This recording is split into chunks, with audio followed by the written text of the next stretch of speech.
c'est aisé.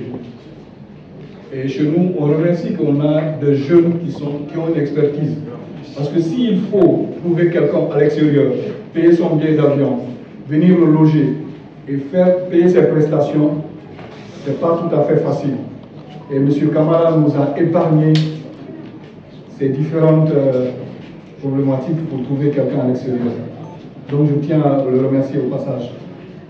Par rapport à la motivation, l'agriculture, ce n'est pas... Nous sommes à notre deuxième édition d'organiser une conférence de sensibilisation. La première conférence s'est tenue l'année dernière à l'université, c'était avec les universitaires. Donc pour cette deuxième phase, nous nous sommes dit que l'agriculture et l'agriculture ont une vision commune, c'est-à-dire informer, former, sensibiliser les acteurs du secteur. Donc, avec une vision commune, nous nous sommes dit que selon la déclaration et les perspectives fixées par l'organisation, je tiens à vous dire ici que l'agriculture est une association de protection des consommateurs établie en Guinée depuis 2022 et qui est membre de l'Organisation africaine des consommateurs.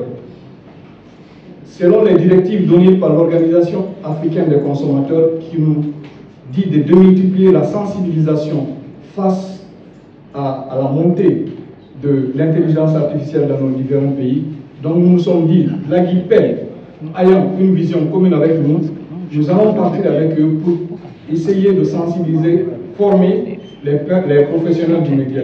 Donc c'est ce qui nous motive aujourd'hui à venir vers l'AGIPEL, à travers la GIPEL, avoir toutes les couches de la presse nationale, à savoir la presse privée, la presse publique, en ligne et les autres. Donc pour former, informer, sensibiliser cette couche de consommateurs. Pour compléter, je donne la parole au président de la GIPEL. Toutes les belles paroles qui ont été dites à l'endroit du formateur, M. Camara qui a voulu nous accompagner dans cette belle initiative. La motivation, elle est simple, c'est que on sait que ce soit dans le domaine de la presse ou dans tout domaine, on a chaque fois besoin de comprendre. Le monde est en train de changer, la presse est en train de changer. Il y a un formidable instrument qui a besoin d'être maîtrisé pour qu'on puisse se qualifier tous et être au diapason.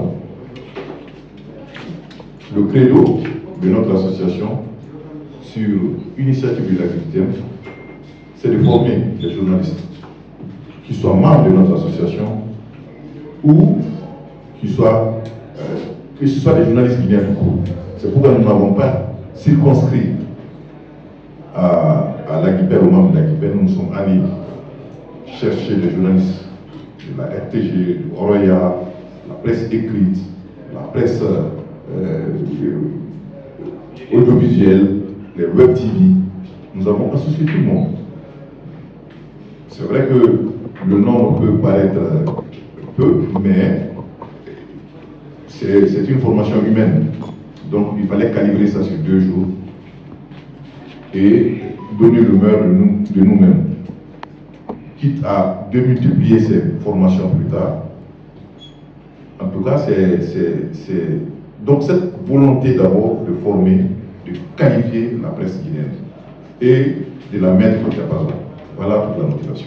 On est dans un monde globalisé et les justifications ont été données tout à l'heure pourquoi cette formation, cet atelier, ces conférences. Au-delà de ça également, imaginez qu'aux États-Unis, un média américain, russe, chinois publie des articles, des images générées par l'IA. Si en Guinée, on ne forme pas nos professionnels des médias sur ces thématiques-là, la population sur ces thématiques-là, on subit l'IA. On subit la désinformation et justement les risques dont on parlait tout à l'heure. Donc ça aussi c'est une justification, vraiment, même si on ne voit peut-être pas les conséquences dans l'immédiat, mais c'est des choses qui viendront forcément, donc autant d'anticiper avec ce type d'initiative ici aujourd'hui. L'IA offre vraiment des opportunités à tout domaine, toute profession dans tous les secteurs. Que ce soit la presse en ligne, la presse écrite, les téléweb. Je vous donnerai quelques exemples pour être concret. On le verra plus en détail lors des ateliers de formation. Si on prend la presse écrite, si je vous demandais parmi vous, professionnels de médias, combien de temps il vous faut pour rédiger un article en intégralité et la publier? Combien de temps il faudrait? Avec l'intelligence artificielle, selon notre niveau de formation, notre niveau d'aisance, ça peut être réduit à 3 minutes, à 5 minutes, à 15 minutes, à 30 minutes. Mais en 3 minutes, on peut le faire, en 2 minutes, on peut le faire. Donc on a un gain de temps multiplié par 10 en utilisant l'IA. Ça, c'est une opportunité. Donc la productivité. Une autre opportunité, pour que ce soit médias en ligne ou médias presse écrite, on peut générer des images très parlantes de manière très réaliste, pareil en quelques minutes. Au lieu de, en temps normal, prendre la photo, la traiter, et ça peut prendre plusieurs heures, voire toute une journée. Donc ça, c'est un autre exemple pratique. Et pour le téléweb, il y a des IA sophistiquées qui permettent même de créer des vidéos, en fait, sur des thématiques assez spécifiques. Donc tout ça, c'est des opportunités. Et on l'avait dit tout à l'heure, donc les opportunités, c'est en termes de productivité, en termes d'éthique et en termes de créativité également. Donc vraiment, les opportunités se situent à ce niveau-là avec la bonne formation, le bon accompagnement et la bonne sensibilisation sur l'IA majeur lié à l'intelligence artificielle. Il y a plusieurs risques. Il y a des risques techniques. On sait que l'IA a des biais, c'est-à-dire selon qu'un modèle d'intelligence artificielle a été fait par une entreprise américaine ou chinoise, ça peut avoir des informations mal interprétées et inadaptées au contexte africain. Je vais prendre un exemple qui n'est pas lié aux médias, mais si on prend un outil d'intelligence artificielle qui sert à détecter le cancer de la peau et que ça a été testé en Europe, si on amène cet outil en Afrique, le cancer de la peau ne sort pas de la même manière sur une peau noire que sur une peau blanche. Donc ça ne sera pas adapté et c'est ça les biais.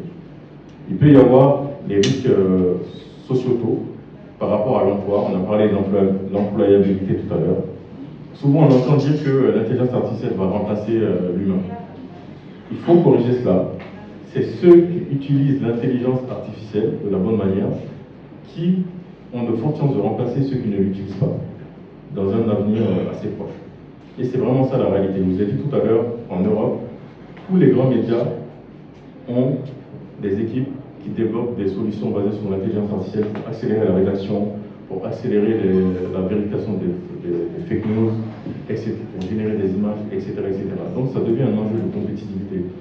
Qui ne l'intègre pas risque de perdre en compétitivité par rapport aux autres médias qui l'intègrent. Et il y a des risques techniques également où l'IA n'est pas bien configurée et du coup ça ne nous donne pas les résultats auxquels on s'attend. Donc ce sont ces risques de manière assez synthétique que je citerai. Il y en a plein d'autres qu'on aura l'occasion de développer lors de l'atelier. Mais il y a des risques à ces différents niveaux, même un risque environnemental parce qu'actuellement on dit que ça consomme beaucoup d'énergie, mais il y a des solutions justement qui vont créer pour réduire cet impact également. Là, comme on l'a dit, dans l'atelier il y aura la presse en ligne, la presse écrite, et dans cela, les personnes impliquées dans le téléweb. Et la formation qu'on va dispenser, ça sera vraiment applicable et transverse à tout type de médias. Et même d'autres types d'organisations en fait. Mais ça sera vraiment transverse à tout type de médias. Donc, merci beaucoup.